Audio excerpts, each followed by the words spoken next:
ជួបបងប្អូនទាំងអស់គ្នាថ្ងៃនេះខ្ញុំចង់បង្ហាញរបៀបធ្វើទឹកត្រីផ្អែមគឺមានស្ករមួយចានទឹកត្រីមួយចានទឹកខ្មេះមួយចានហើយខ្ទឹមសកន្លះចានហើយទឹក3ចានឥឡូវខ្ញុំមុនដំបូងដាក់ស្ករចូលមួយចានទឹក3ចានទឹកនេះគឺអូស៊ីនទិញពីក្តុងយកមកចាក់ចូលទឹក3កែវឥឡូវ1កែវ2កែវ3កែវឥឡូវនេះខ្ញុំស្ករឲ្យវាលាយស្ករហើយខ្ញុំដាក់ទឹកត្រីមួយចានកូរទឹកត្រីហើយស្ករនិងទឹកឲ្យចូលជាតិគ្នាឲ្យវាលាយស្ករចូលទៅទឹកត្រីហើយទឹកខ្មេះហើយនឹងខ្ទឹមសដាក់តាមក្រូចឥឡូវរួចរាល់អស់ខ្ញុំយកដាក់ដាំលើច្ក្រាន់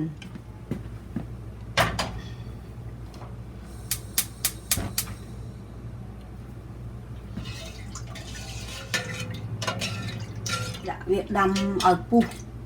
ជាមួយទឹកត្រីស្ករហើយទឹកហ្នឹងពេលខ្ញុំដាក់ដាំទឹកត្រីខ្ញុំមកបកខ្ទឹមឲ្យបងប្អូនមើលដាក់វា5គ្រាប់ទៅ10គ្រាប់ហើយបិទគម្របឲ្យជិតកន្លុកវាឲ្យលបើកសម្បកចេញមក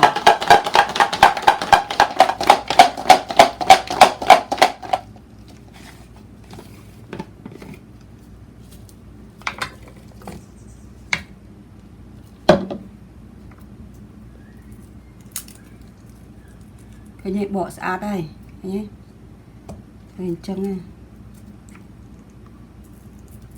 វាចេញសបកអស់វាហើយ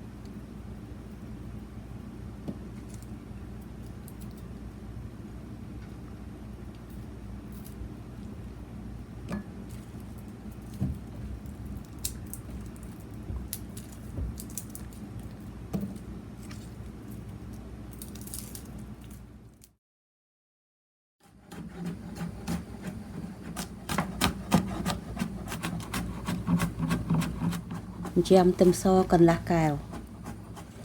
ដាំទឹកត្រីពុះអស់ហើយខ្ញុំបិទភ្លើង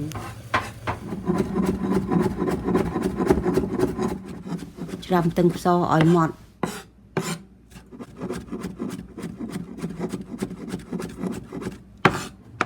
ទុកទឹកត្រីឲ្យត្រជាក់មុននឹងផ្សំគ្រឿងថែមទៀត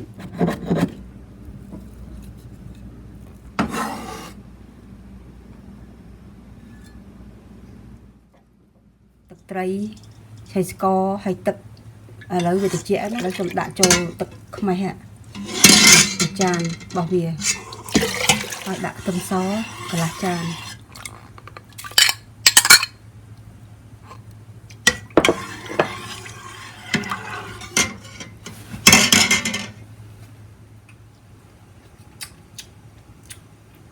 ល្មមទាំងអស់ប្រៃជូរផ្អែមគឺថាល្អប្រភេទទាំងអស់មកហើយត្រជាក់ហើយបានដាក់ចូលកែវឥឡូវ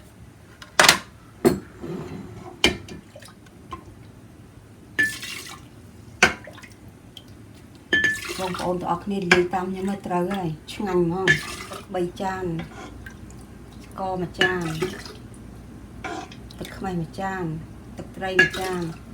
តែហ្នឹងឲ្យបានហើយកុំដាក់នេះចេងអត់ឆ្ងាញ់ទេណាអាចថែមម្ទេសបានព្រោះខ្ញុំអត់ញ៉ាំហឹរទេទឹកជ្រលក់នេះញ៉ាំជាមួយបាញ់ឆាវបាញ់ហយតាមបងប្អូនចំណូលយកវែកថ្មីមកដុសដើម្បីទុកក្នុងទូបានយូរនេះទឹកត្រីហើយអស់ហើយបងប្អូនការលាយទឹកត្រីរួចរាល់អស់ហើយបងប្អូនសូមឲ្យបងប្អូនចែករំលែកដល់បងប្អូនមិត្តភ័ក្តិយើងមើលផងជួបគ្នានៅភាគបន្តទៀត